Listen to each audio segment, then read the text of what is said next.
Hey everybody, Model Man here. This here is the standard 5mm DC plug that Modelers brand sells with its power supplies and as standalone, so you can make a bunch of different bases, put all these plugs in and use one power supply across them all. And this is also the standard power switch. There are two little arms on the side there that should keep something when you push it in to, say, a thin metal surface or a plastic surface or whatever. This all body goes below the surface, and then these two arms help to clamp that in. In this case, since it's going into solid wood, you actually have to trim those off. If you don't trim them off, it makes it too thick to go in here. And I want to make sure I get this just right. I want it to be straight with the grain and the power and everything. There we go. Nice tight fit. 3/4 of an inch drill bit does the trick.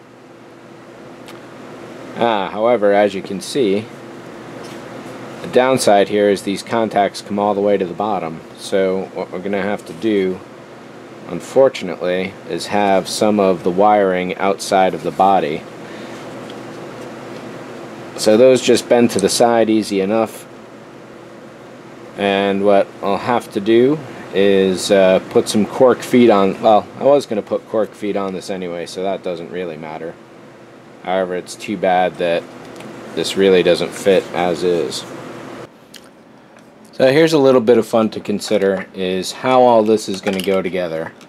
I've got the positive coming out of that arm and the negative coming out of this one, so these are going to have to wire up to the outer ring. My question is, do I glue the 3 outer ring upper segments together so I've got a full circle like I do on the bottom? Or do I do it one segment at a time, third at a time, trying to get the wires into position specifically? And getting the wire into position is no easy feat.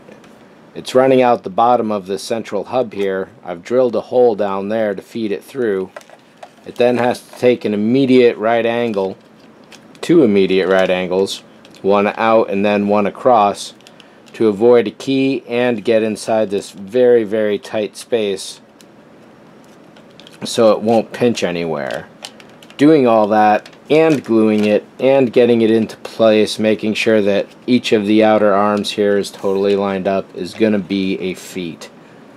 I've just about got it into position right now, but I'm not ready to glue it at all yet. I still have to put the LED tape around the entire arm. I have to solder the upper docking arms together, and I also have to figure out how I'm going to connect these arms to the LED tape as well.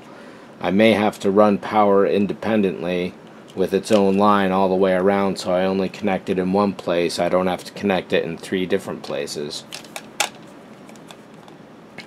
So, all definitely a few things to consider. I've got the upper arms glued to the upper ring with no problems, and those are just sitting under clamps, as you can probably see there. So this is getting really close to finished. So to get the power from the model to the base, I've wired up both ends of this LED tape. The short end will go in the ship, long end will come out the bottom and go into the base itself. I don't know if I'll use a 2-pin clip or I'll hardwire it yet, or how I'm going to proceed. I'll know about that in a minute though. And over here, the central station is ready, except for some minor parts to be glued on after full assembly, like the 4 towers that go on that, the 8 towers, and it turns out I may have screwed up because these do have pinholes to go into. Looking at the illustration, I thought it was just 1, but you read the directions and you look at the part count, and it's actually 8. Or 6? 8. I think it's 8. 2, 4, nope, 6. 2, 4, 6. Yeah. So it's 6 of them, regardless. And they do have upper pinholes, and they do have bottom slots. I may not be able to twist this into proper shape without problems, and that could be a problem. I don't know how that's going to work out.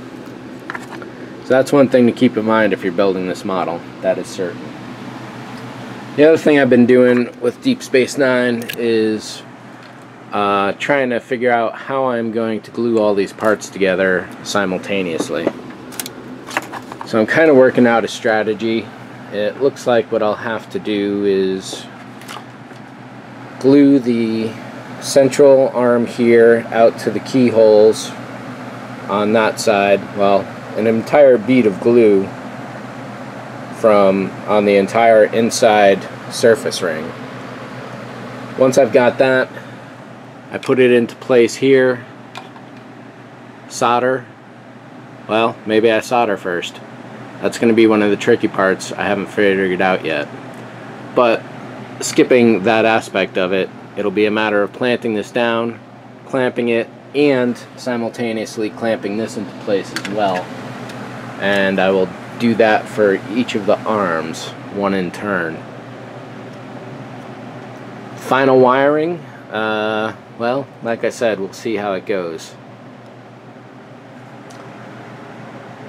That's all set and ready, and I've also drilled a hole in each of these ends so it doesn't matter where the single power outlet comes from or goes to.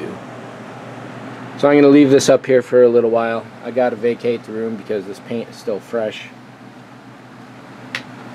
The parts left on the Deep Space Nine amount to this. I don't see any inserts for Defiant, oddly enough. Don't know where they could be, what happened to them, where they are, or what, but they are not here. They're not in the box. I didn't throw them out with any sprue, I don't think.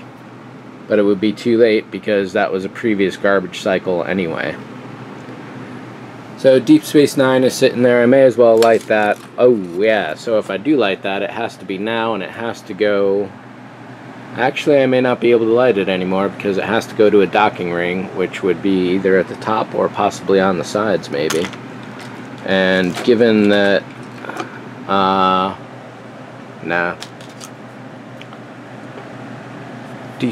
Defiant here is going to be shut down. No power.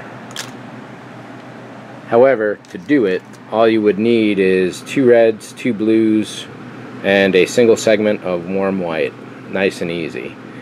Wire all 4 of the LEDs together. I may as well light this for itself, but it will be shut down up here on the model. Well, if I bother to light this, then I may as well install it. If I install it, it's got to be kind of nowish, and if it's nowish, I don't really know where it's supposed to go. At the moment, sitting loose on the stand. This is definitely a wobbly situation.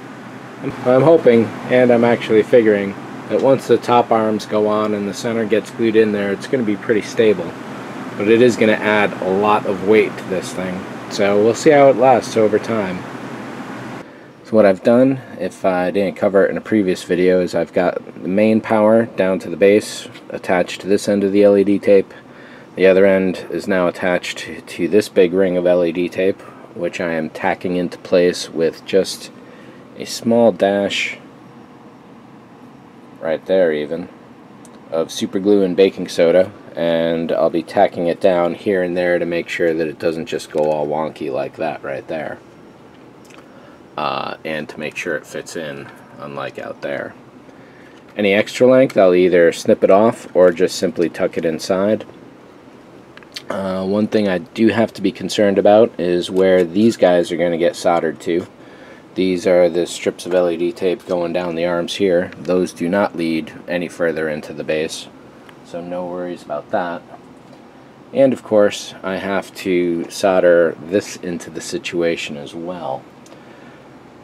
So what I'll probably be doing, I think, is soldering these 2 wires down to that end of the LED tape, glue this in along with the center command area.